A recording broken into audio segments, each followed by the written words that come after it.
Raden Haji Umar Said Cokro Aminoto atau yang biasa dikenal di kalangan orang-orang Indonesia adalah Hos Cokro Aminoto. Ia adalah seorang pahlawan nasional, pemimpin ormas Islam, dan tokoh pergerakan paling berpengaruh di awal abad ke-20 Masehi.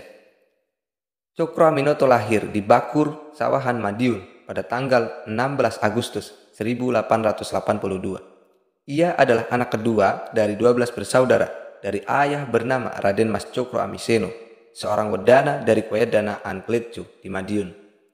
Kakeknya bernama R.M. Adipati Cokronegoro, pernah juga menjabat sebagai Bupati Ponorogo.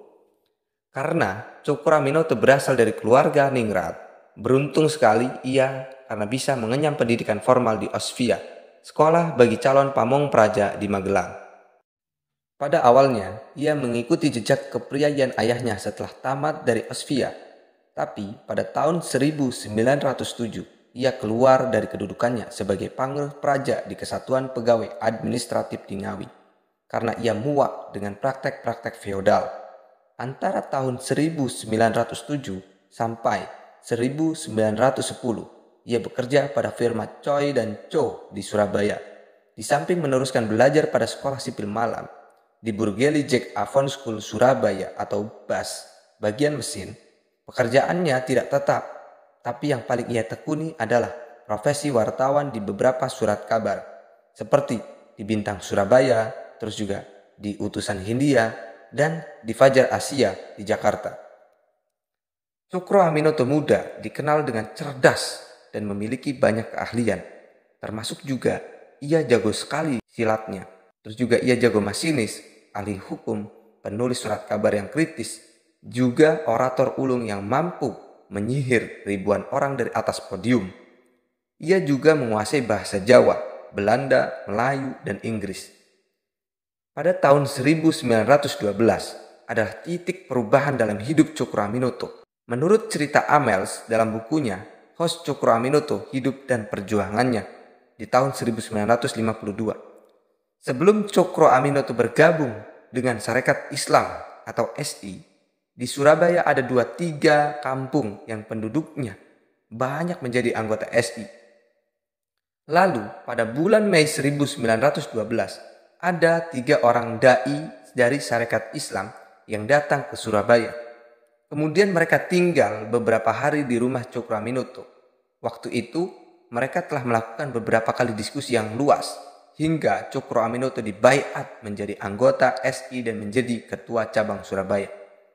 Prestasi perdana Cokro Aminoto adalah ketika ia sukses menyelenggarakan Vergathering atau Rapat Akbar SI pada tanggal 13 Januari 1913 di Surabaya. Rapat besar itu dihadiri 15 cabang SI dan 80.000 orang anggota. Kongres resmi perdana SI sendiri baru terlaksana pada tanggal 25 Maret 1913 di Surakarta, di mana Cokro Aminoto terpilih menjadi wakil ketua SI pusat mendampingi Samanhudi. Lalu terpilih menjadi ketua pada Kongres SI kedua di Yogyakarta pada tanggal 19 sampai 20 April 1914. Waktu itu Cokro Aminoto baru berusia 31 tahun.